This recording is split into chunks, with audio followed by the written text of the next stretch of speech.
ನಮಸ್ಕಾರಗಳು. ತಮಗೆಲ್ಲ ತಿಳಿದಿರೋ ಪ್ರಕಾರ ಏನು ನಾನು ಸುಮಾರು 3 ದಿವಸ ಹಿಂದೆ ನಮ್ಮ ಚಿಂತಾಮಣಿ ನಗರ ಭಾಗದಲ್ಲಿ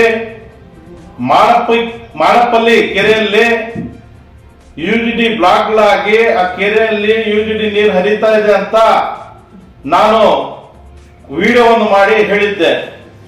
ಅದೇ ರೀತಿಯಾಗಿ ನಮ್ಮ MG ರೋಡಲ್ಲಿ ಸುಮಾರು 25 ದಿವಸದಿಂದ ಬೀದಿ ದೀಪಗಳಿಲ್ಲ ಅಂತ ಅದೊಂದು ವಿಡಿಯೋ ಮಾಡಿ ಹಾಕಿದ್ದೆ. ಆದರೆ ಏನು ನಾವು 3 ದಿವಸ ಹಿಂದೆ ವಿಡಿಯೋ ಮಾಡಿರುವಂತದ್ದು ನಮ್ಮ DC ಗಮನಕ್ಕೂ ಹೋಗಿದೆ. ಅವ್ರಿಗೂ ಒಂದು ವಿಡಿಯೋ ಕಳಿಸಿದ್ದೀವಿ, ನ್ಯೂಸ್ ಕಳಿಸಿದ್ದೀವಿ. ಯಾಕಂದ್ರೆ ಅವರು ಸಹ ಇಲ್ಲಿ ಆಡಳಿತ ಅಧಿಕಾರಿ ಆಗಿರೋದ್ರಿಂದ ಅವ್ರು ಕಳಿಸುವಂತ ಜವಾಬ್ದಾರಿ ನಮ್ದು. ಆದ್ರೆ ಅವರು ಕೂಡ ಏನು ಕ್ರಮ ಧರಿಸಿಲ್ಲ, ಯಾರಿಗೂ ಬಹುಶಃ ಆದೇಶ ಮಾಡಿಲ್ಲ ಅನ್ಸತ್ತೆ. ಇವತ್ತು ಏನ್ ಯುಜಿಡಿ ನೀರಿದೆ ಆ ಯುಜಿಡಿ ನೀರು ಮಾಳಪ್ಪಲ್ಲಿ ಕೆರೆಯಲ್ಲಿ ಹರಿತಾ ಇದೆ. ಅದೇ ರೀತಿ ಏನು 3 ದಿವಸ ಹಿಂದೆ ನಾವು MG ರೋಡ್ಗಳಲ್ಲಿ ಏನ್ ಬೀದಿ ದೀಪಗಳಿಲ್ಲ ಅದ್ ಸರಿಪಡಿಸಿ ಅಂತ ಮನವಿ ಮಾಡಿದ್ವಿ. ಇವತ್ತು ಅದನ್ನು ಕೆಲಸ ಆಗಿಲ್ಲ. ನಾನು ಕನ್ಸರ್ನ್ ಇಂಜಿನಿಯರ್ಸ್ಗೆ ಹೇಳೋದು, ಬೇರೆಯವ್ರಿಗಲ್ಲ. ಕನ್ಸರ್ನ್ ಇಂಜಿನಿಯರ್ಸ್ ಒಬ್ರಿದ್ದಾರೋ ಇಬ್ರಿದ್ದಾರೋ ಅವ್ರ ಜವಾಬ್ದಾರಿ ಆಗಿರುತ್ತೆ, ಕಮಿಷನರ್ ಜವಾಬ್ದಾರಿ ಇರ್ತದೆ. ಇವತ್ತು ಚಿಂತಾಮಣಿ ನಗರಸಭೆಗೆ ಏನ್ ಜಿಲ್ಲಾಧಿಕಾರಿಗಳು ಅವ್ರದ್ದು ಜವಾಬ್ದಾರಿ ಇದೆ ಅಂತ ನಾನು ಹೇಳಕ್ ಇಷ್ಟಪಡ್ತೀನಿ. ಅವರು ಆಡಳಿತ ಅಧಿಕಾರಿ ಆಗಿರೋದ್ರಿಂದ ಇಷ್ಟು ಬೇಜವಾಬ್ದಾರಿ ಯಾಕೆ? ಅದು ನನ್ನ ಪ್ರಶ್ನೆ. ಈ ಭಾಗದ ಜನರು ನೆಮ್ಮದಿಯಿಂದ ಇರಬಾರ್ದ?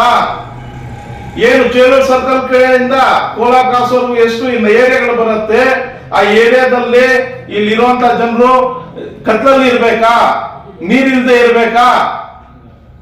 ಜ್ವಾಲಂತ ಸಮಸ್ಯೆಗಳು ಚಿಂತಾಮಣಿ ನಗರದಲ್ಲಿ ಇದೆ ಅಂತ ನಾನು ಪದೇ ಪದೇ ಹೇಳ್ತಾನೆ ಇದ್ದೀನಿ, ಗಮನ ಹರಿಸಿ ಅಂತ ಹೇಳ್ತೀನಿ. ಆದ್ರೆ ನೀವೇನನ್ನ ಈ ಭಾಗದ ಜನರು ಕತ್ಲಲ್ಲೇ ಇರಬೇಕು ಅಂತ ನೀವೇನನ್ನ ಹೇಳ್ಕೊಂಡಿದ್ರೆ ಮಾನ್ಯ ನಗರಸಭೆ ಪೌರಾಯುಕ್ತರು ಚಲಪತಿ ಅವರು ನಿಮ್ಮ ಭ್ರಮೆ ಅಷ್ಟೇ. ಆ ಭ್ರಮದಲ್ಲೇ ಇರಬೇಕು ನೀವು. ಅದು ಯಾವತ್ತೂ ಸಾಧ್ಯ ಇಲ್ಲ. ನಾವು ಕತ್ಲಲ್ಲಿ ಇರಲ್ಲ, ನಾವು ಬೆಳಕು ಕೊಡೋರು, ಬೆಳಕು ನಾವು. ನಿಮ್ಗಂತೂ ನಾನು ಪದೇ ಪದೇ ಜ್ಞಾಪಿಸ್ತಾ ಇದ್ದೀನಿ, ನಿಮ್ ಜಾಬ್ ಏನು, ನಿಮ್ಮ ಡ್ಯೂಟಿಗಳೇನು, ನಿಮ್ ಕರ್ತವ್ಯಗಳೇನು ತಮಗ್ ತೋರಿಸ್ತಾ ಇರ್ತೀನಿ. ನಾನು 10 ವಿಡಿಯೋಗಳು ಮಾಡ್ತೀನಿ, ಅದ್ರ 2ನೇ ಮಾತೇ ಇಲ್ಲ. ತಮ್ಮ ಜವಾಬ್ದಾರಿ ಆಗಿರುತ್ತೆ. ನಗರಸಭೆಯಿಂದ ನೀರು ಕೊಡುವಂತದ್ದಾಗ್ಲಿ, ಬೀದಿ ದೀಪಗಳಲ್ಲಾಗ್ಲಿ, ಕ್ಲೀನಿಂಗ್ ಆಗ್ಲಿ, ಯುಟಿಲಿಟಿ ಬ್ಲಾಕ್ ಕ್ಲೀನ್ ಮಾಡೋದಾಗ್ಲಿ, ಇವತ್ತೆಲ್ಲ ಆಗ್ಬೇಕಾಗಿರೋದು ನಮ್ಮ ದುಡ್ಡಿಂದ, ನಾವು ಕಟ್ಟಿರುವಂತ ಟ್ಯಾಕ್ಸ್ಗಳಿಂದಾನೇ ಇವೆಲ್ಲ ಆಗೋದು. ನಿಮ್ ಮನೆಯಿಂದ ಏನು ನೀವು ಕೊಡ್ತಾ ಇಲ್ಲ. ಇವತ್ತು ನಮ್ಮ ಮಾನ್ಯ ಶಾಸಕರು ಏನ್ ಮಾಡ್ತಾ ಇದಾರಂತೂ ಅರ್ಥ ಆಗ್ತಾ ಇಲ್ಲ. ಮಾನ್ಯ ಶಾಸಕರೇ, ಮಾಜಿ ಮಂತ್ರಿಗಳೇ, MC ಸುಧಾಕರ್ ರೆಡ್ಡಿ ಅವರೇ, ಏನು ನಾವು ಸುಮಾರು 25 ದಿವಸದಿಂದ ಲೈಟ್ಗಳಿಲ್ಲದೆ ನಾವು ಇಲ್ಲಿ ಬೆಳಕಿಲ್ಲದೆ ನಾವು ಇದ್ದೀವಿ ಈ ಭಾಗದ ಜನರು. ಅದು 3 ದಿವಸ ಹಿಂದೆ ವಿಡಿಯೋ ಮಾಡಿರುವಂತದ್ದು ತಮಗೂ ಒಂದು ವಾಟ್ಸ್ಆಪ್ ಮೂಲಕ ನಿಮ್ಗೂ ಕಳಿಸಿದೀವಿ.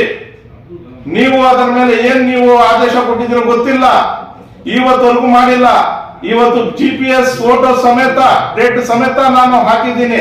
ಯಾಕಂದ್ರೆ ನಮ್ಮ ಕಮಿಷನರ್ ಹೋದ ಹಳೆಯ ವಿಡಿಯೋ ಅಂತ ಹೇಳ್ತಾರೆ, ಸುಮಾರು ಸತಿ ಹೇಳಿರುವಂತದ್ದು ನಾನು ಕಂಡಿದ್ದೀನಿ.